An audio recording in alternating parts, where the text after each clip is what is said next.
Mike, you had an interesting column that was in Sunday's paper.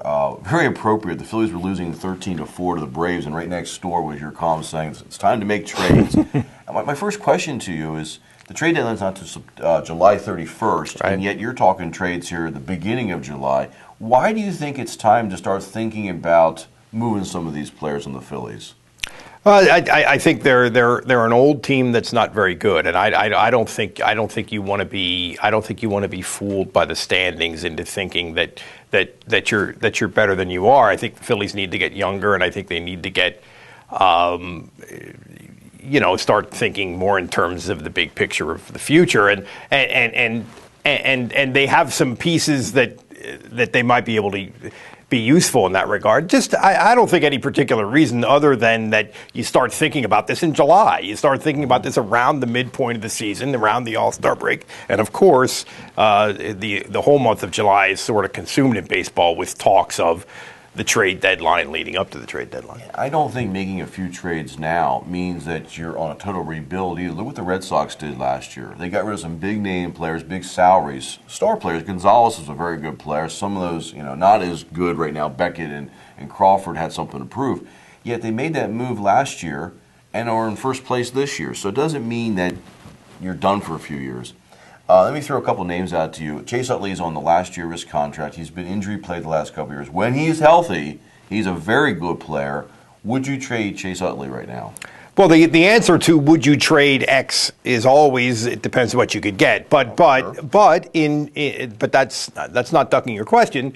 The answer is yes. I think he is a guy who there are teams in the pennant race who could use Chase Utley.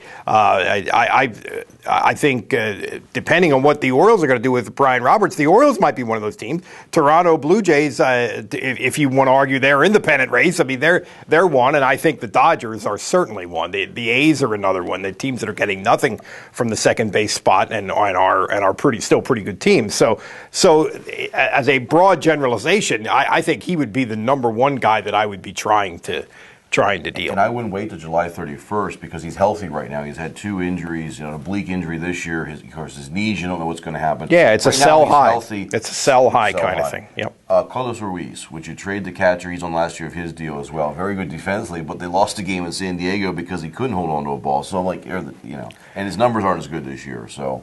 Well, I think it kind of goes. I think it's kind of Utley, but less so. I think I don't think he has quite the value that Utley does, and I don't know that you could really. How much better are you going to get? I think there's intangible clubhouse value for Ruiz that particularly in terms of the pitching staff, you know how that goes. So I would be less. I would have less urgency in his case, but I would not say no. Yeah, let's see what you can get. In the case of Utley, you're going to get a number 1 draft pick back if you don't move him. But I'd rather get some talent, the young talent that you've seen in the minor league system for a few years. Yeah. Ruiz, maybe you hold on to him because Tommy Joseph in the minors is your top catcher, and he had a concussion for a lot of the years. So you really don't have a lot, and Kratz is out right now. You don't have a lot. I'm not sure what you get as far as draft picks back. I haven't heard. He is a tougher one because of the reasons you mentioned. I mean, you got to have a guy that you can run out there every day at that position, and that position has unique demands. And yeah, I'm going to throw 3 together. These are pitchers: Papelbon, the closer; Cliff Lee, the starter; and Kyle Kendrick, the starter. Would you trade any of these guys? And again, right deals, but are any of these guys untouchables, or all these guys are? Well, nobody's untouchable. Of those 3, the one that I would be most eager to deal would be Papelbon because I think a closer on a non-contending team is kind of like an icing and no cake. I mean, I think that, and he has not been great, and he is at the point in his career where his value is likely to start to decline. And there are teams that need to. I mean, the Detroit Tigers are an excellent example of a team that could use a closer. I think the Red Sox might even be interested in Papelbon a little bit. He would be the number 1 choice there. Lee, with his age and it's so hard to replicate. Front line starting pitching, send a guy out there every 5th day. He would be less so. Kendrick is a guy who a dumb team might value Kendrick more than he really is valued because his one-loss record is a little better than all his other numbers. So I mean, again, nobody's off the table.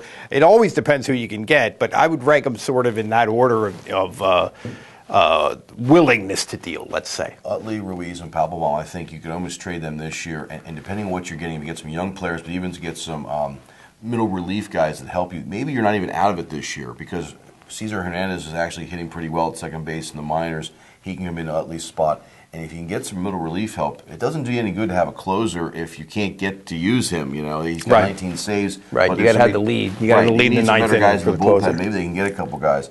Lee has 2 more years on his deal. I almost would keep him for next year. And if you're still struggling, you still have time to get value for him. But Kendrick he's like a Billy Bean type trade right now for me.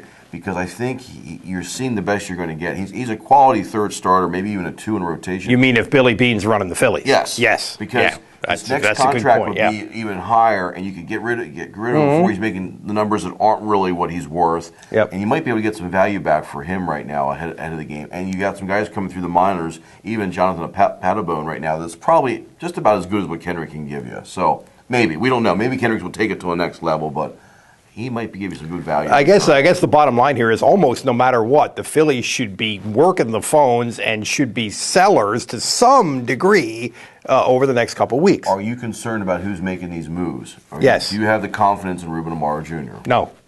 As I asked in the column that I wrote on Sunday, I asked the mystery here is how Ruben Amaro got into Stanford.